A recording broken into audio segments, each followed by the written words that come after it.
नमस्कार।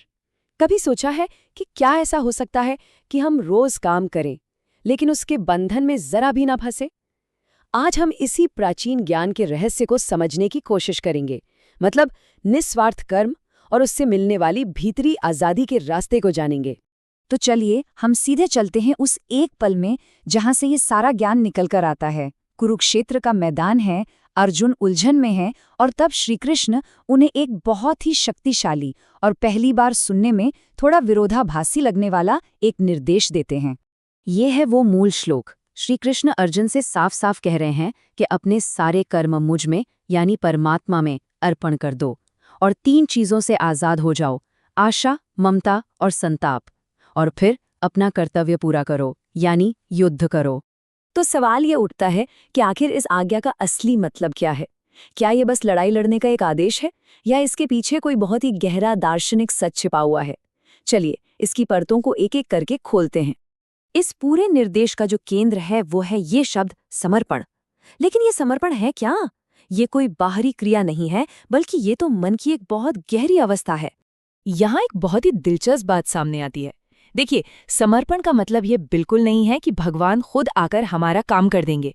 इसका असली मतलब है अपने अंदर से उस भाव को निकाल देना कि मैं करने वाला हूँ। ये वही मैं वाला भाव है जो हमें दफ्तर के तनाव से लेकर सफलता के दबाव तक हर जगह उलझाए रखता है। और ये जो त्याग है ये 3 शर्तों के साथ आता है। पहला, कर्म हो आशा रहित, मतलब फल की चिंता से मुक्त। दूसरा, ममता रहित, यानी काम से या उसके नतीजे से कोई मोह ना हो, कोई अपनापन जताने का भाव ना हो। और तीसरा, संताप रहित, मतलब काम बने या बिगड़े उससे मन में कोई दुख या क्लेश ना हो।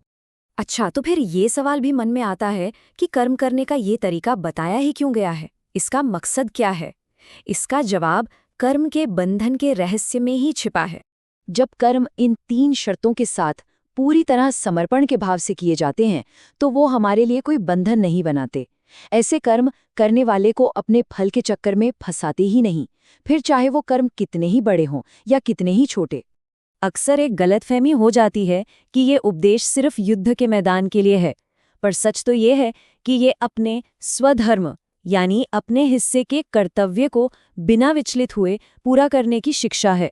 अर्जुन के लिए उस पल में युद्ध ही उनका स्वधर्म था, ठीक वैसे ही जैसे एक डॉक्टर का धर्म मरीज का इलाज करना है या एक छात्र का धर्म पढ़ाई करना।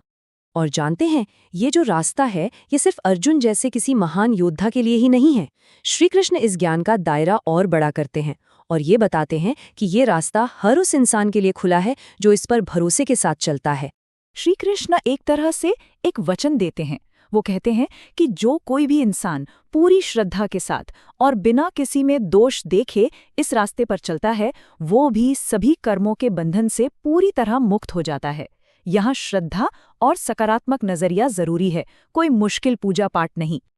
तो चलिए अब इस पूरी चर्चा का जो सार है उसे पकड़ने की कोशिश करते हैं।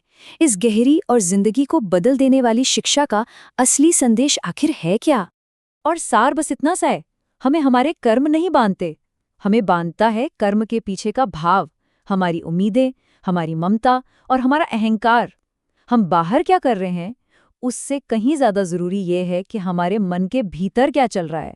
तो आखिर में ये एक विचार करने वाला सवाल हमारे सामने आता है कि इस सदियों पुराने ज्ञान को हम अपनी आज की जिंदगी में कैसे लागू करें?